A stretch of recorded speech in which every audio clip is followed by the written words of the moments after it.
अनिकच्या नवीन ॲपच्या माध्यमातून KYC पासून GRT शेड्यूलपर्यंतची प्रक्रिया आपण समजून घेऊ. सर्वप्रथम अनिकचा ॲप ओपन करूया. अनिकच्या ॲपचा वापर आपण यापूर्वी कलेक्शन करता केवळ करत होतो. आता आपण KYC पासून ते GRT शेड्यूलपर्यंतची प्रक्रिया ह्या ॲपमधून पूर्ण करू शकणार आहोत. सर्वात सुरुवातीला आपण KYC कशी करावी ते बघूया. याकरता KYC बटनावर आपण क्लिक करूया. यामध्ये दोन ऑप्शन दिसतील, त्यापैकी खालची ऑप्शन आपल्याला निवडायची आहे KYC.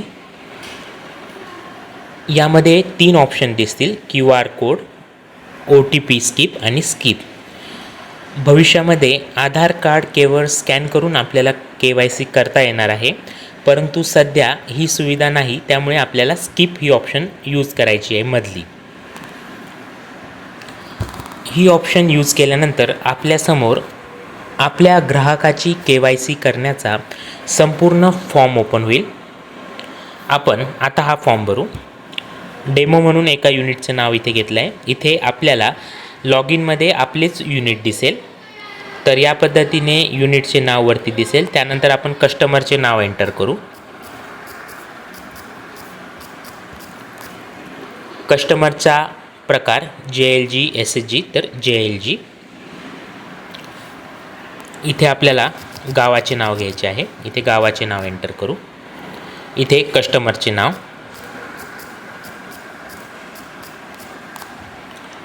त्यानंतर कस्टमरचे जेंडर, कस्टमर मॅरिड आहे, अनमॅरिड आहे, विडो आहे, डिवोर्स आहे, ती ऑप्शन आपण निवडू. त्यानंतर कस्टमरचे बाकी डिटेल, जसं की वडिलांचे नाव, महिला असेल तर पतीचे नाव.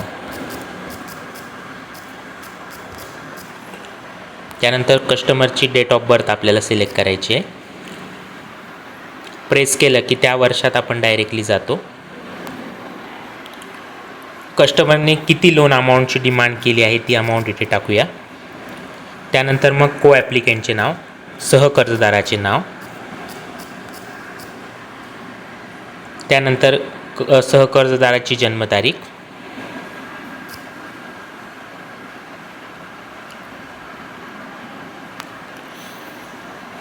त्यानंतर मग आता आपल्या मेंबरचा आधार कार्ड इथे टाकायचा आहे. मेंबरचा आधार नंबर इथे एंटर करूया. आधार नंबर एंटर केल्यावर त्यापुढे आधार चेक नावाचं बटन आहे.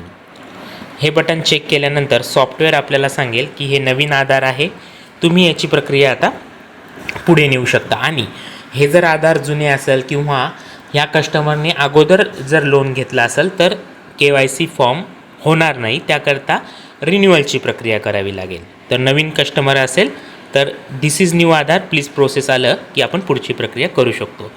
त्यानंतर मग सेकंड मेंबरचं डाटा इथं भरू शकतो. म्हणजे सहकर्जदाराचा नंबर इथे आपल्याला टाकायचा आहे. हा ऑप्शनल आहे, तुम्ही हा टाकूही शकता.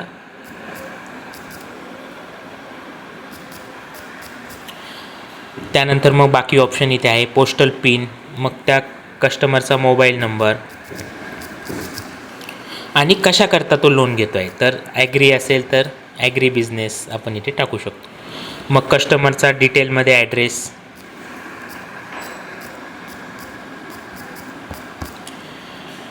आणि आपला ब्लॉक आणि डिस्ट्रिक्ट इथे तुम्हाला ॲटोमॅटिक आलेलं दिसेल. ही सर्व माहिती भरली की हा फॉर्म आपल्याला सेव्ह करायचा आहे. को ॲप्लिकंटच्या KYCचा टाईप इथे राहिला आहे, तो आपल्याला एक निवडावा लागेल. एक को ॲप्लिकंटचाही KYC इथे द्यायचा आहे.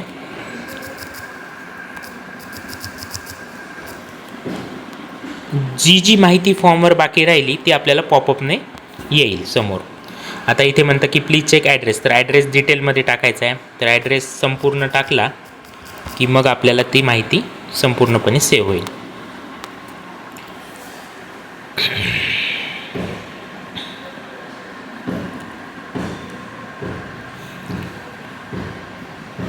याकरता, या प्रोसेसकरता तुमच्या नेटचं कनेक्शनही स्ट्रॉंग असणे गरजेचे आहे.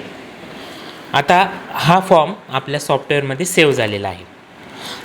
त्यानंतर कस्टमरचा संपूर्ण इक्विफॅक्स रिपोर्ट डाउनलोड होतो. किती लोन चालू आहे ती माहिती आपल्याला या रिपोर्टच्या माध्यमातून मिळते.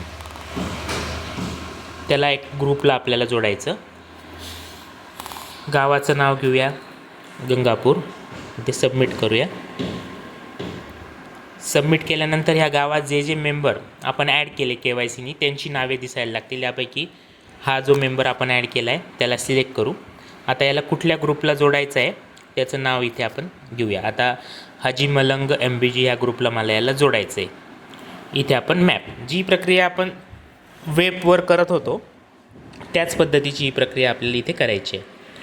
आता ग्रुप अलॉटमेंट प्रक्रिया देखील पूर्ण झालेली आहे. तर KYC झाली, त्याची ग्रुप अलॉटमेंट झाली. आता ग्रुप अलॉटमेंटनंतर आपण थेट त्या कस्टमरचा HSV लोन ॲप्लिकेशन फॉर्म भरू शकतो.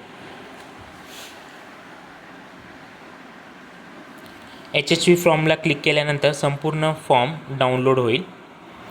डाउनलोड झाल्यानंतर आपल्या कस्टमरचे नाव आले की एकदा चेक करावे.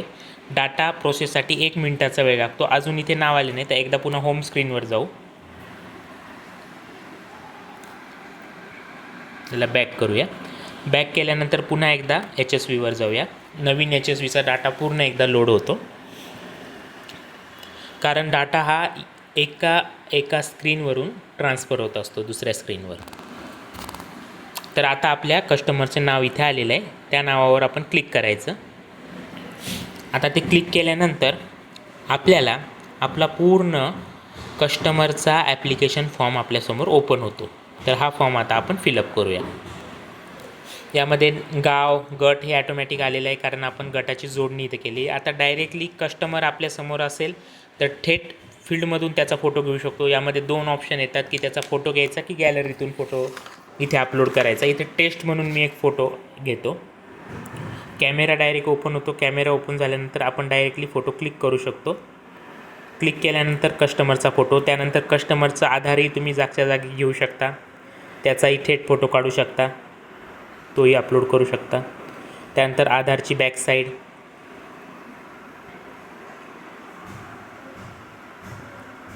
तीही टाकू शकता. त्यानंतर पॅनची फ्रंट साईड टाकू शकता. ॲड्रेस प्रूफ, कस्टमरच्या घराचा थेट फोटो तुम्ही लाईव्ह स्वरूपात घेऊ शकता, तोही टाकू शकता. त्यानंतर त्याचा बिझनेसचा प्रूफचाही फोटो आपण लाईव्ह स्वरूपात घेऊ शकतो. त्यानंतर त्याच्या पासबुकचा फ्रंट पेजचा फोटो, तो आपण डायरेक्ट लाईव्ह स्वरूपात घेऊ शकतो.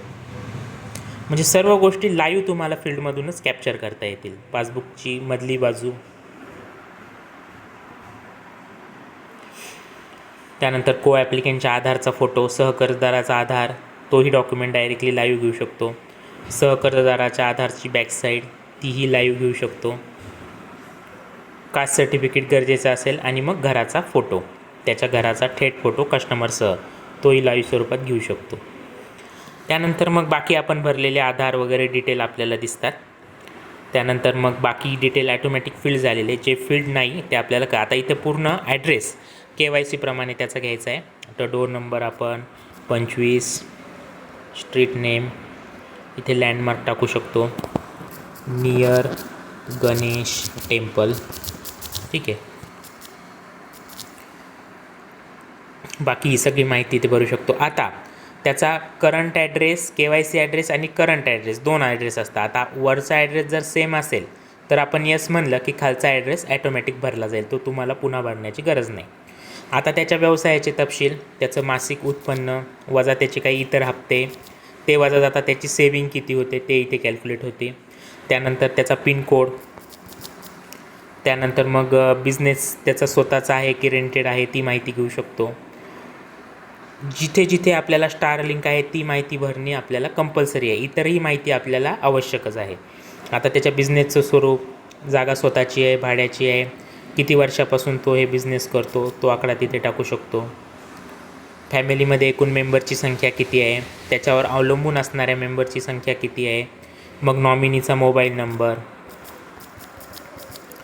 त्यानंतर मग इतर सर्व माहिती जसे की त्याची इन्कमचा स्रोत काय आहे, ठीक आहे, ॲप्लिकेशन, त्याची सिटी, ही इतर माहिती आपल्याला गरजेप्रमाणे तुम्ही घेऊ शकता. पण ज्या महत्त्वाची माहिती आहे, ज्यामध्ये रिलिजन, समजा हिंदू, कास्ट, ओपन आहे, ऑदर आहे, जनरल आहे, ही खूप महत्त्वाचं आहे. हा डाटा तुम्हाला व्यवस्थित काळजीपूर्वक भरणं गरजेचं आहे. मग त्याचं शिक्षण प्राथमिक आहे, 10वीपर्यंत आहे, डिग्री आहे, अशा पद्धतीने तुम्ही भरू शकता. आता क्लायंटचा व्यवसाय काय, की स्वतः करतो की कुठे जॉब करतो, तो स्वव्यवसाय. मग तो रुरलचा आहे, अर्बनचा आहे तर रुरल म्हणजे ग्रामीण भागातला. त्याची घराची ब्रिक्सचं आहे. मग फॅमिलीचा इन्कम सोर्स काय तर ॲग्री अलाइड.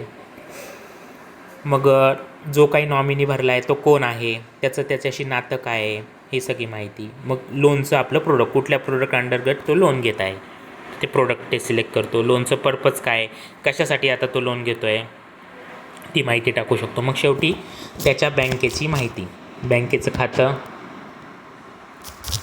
आणि त्याच्या बँकेचा अकाउंट नंबर.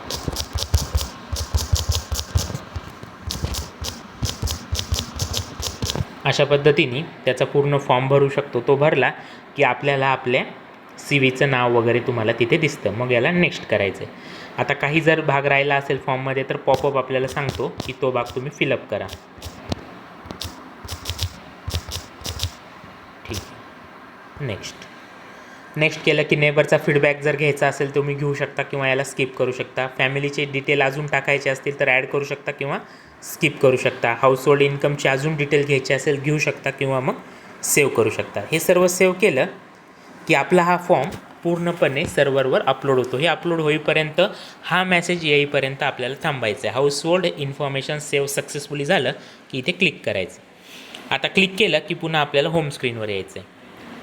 यासाठी बॅक करायचं एकदा. आता आपण eKYC, ग्रुप अलॉटमेंट आणि HSV फॉर्म ही प्रोसेस पाहिली. त्यानंतर आपली पुढची स्टेप असते CGTचं शेड्यूल. जी CGT शेड्यूल आपण करतो. क्लिक करायचं, आपल्या गावाचं नाव निवडायचं, ग्रुपचं नाव निवडायचं आणि सबमिट म्हणायचं. सबमिट म्हणले की CGTसाठी जो मेंबर आला त्याचा डाटा दिसायला लागतो. इथे आता उमेश टोनपे नावाचा मेंबर आला तर याला ऑथेंटिकेट करायचं आहे. रिमार्कमध्ये तुम्ही टाकू शकता ओके. CGT कधी केली तर 28ला केली. कोणी केली तर आपल्या CVचं नाव आणि रिमार्क असेल तर ॲड करू शकून त्याला ॲप्रूव्ह करायचं आहे. ॲप्रूव्ह केली की तुमची CGT शेड्यूल प्रक्रिया इथे पूर्ण होते. eKYC, group allotment, HSV form, CGT schedule यानंतर असते आपली CGT. प्रत्येक स्टेप पूर्ण केल्यानंतर 1 मिनटभर आपल्याला थांबायचं आहे जेणेकरून तो डेटा वेगवेगळ्या स्क्रीनमध्ये ट्रान्सफर होतो. आता आपण CGTवर क्लिक करू.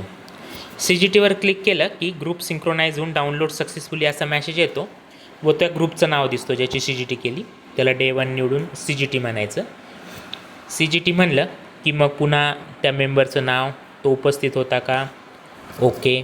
मग मीटिंगची तारीख, मीटिंग सुरू किती वाजता झाली, संपली किती वाजता, मीटिंग घेतली कोणी, काही रिमार्क आणि ह्या बैठकीचा लाईव्ह फोटो इथं आपल्याला अपलोड करायचा आहे. पुन्हा एकदा या पद्धतीने एक लाईव्ह फोटो आपण घेऊ आणि मग हा डाटा आपल्याला सेव्ह करायचा आहे. तर आपली आता eKYC, group allotment, HSV form, CGT schedule आणि CGT देखील पूर्ण झाली आहे. ॲपमधली लास्ट स्टेप आपल्याला करायची आहे GRT शेड्यूल. GRT शेड्यूलवर क्लिक केलं की ग्रुपचं नाव येतं, त्याची CGT कधी कंप्लीट झाली ती टाकायची आणि मग GRTची डेट. GRT आणि CGTची डेट एकच आली पाहिजे याची काळजी घ्यायची. दोन्ही आता 28 जुलै आले आहे आणि टाईम, याचा टाईम इथे घेतला. याचं पुन्हा आपल्या CVचं नाव घेऊन त्याला ओके करून ॲप्रूव्ह करायचं. तर ह्या पद्धतीने आपली या ॲपमधूनच आपण eKYC ते GRT शेड्यूलपर्यंतची प्रक्रिया पूर्ण केली. आता ही प्रक्रिया पूर्ण केल्यानंतर बाकीची प्रक्रिया मॅनेजर, GRT, लोन ॲप्रुव्हल, टेलिव्हेरिफिकेशन आणि डिस्बर्समेंट ह्या स्टेप मग ऑफिसच्या माध्यमातून पुढे पूर्ण होतात. तर इथपर्यंतच्या ह्या स्टेप आपण आता ॲपच्या माध्यमातून पूर्ण करू शकतो.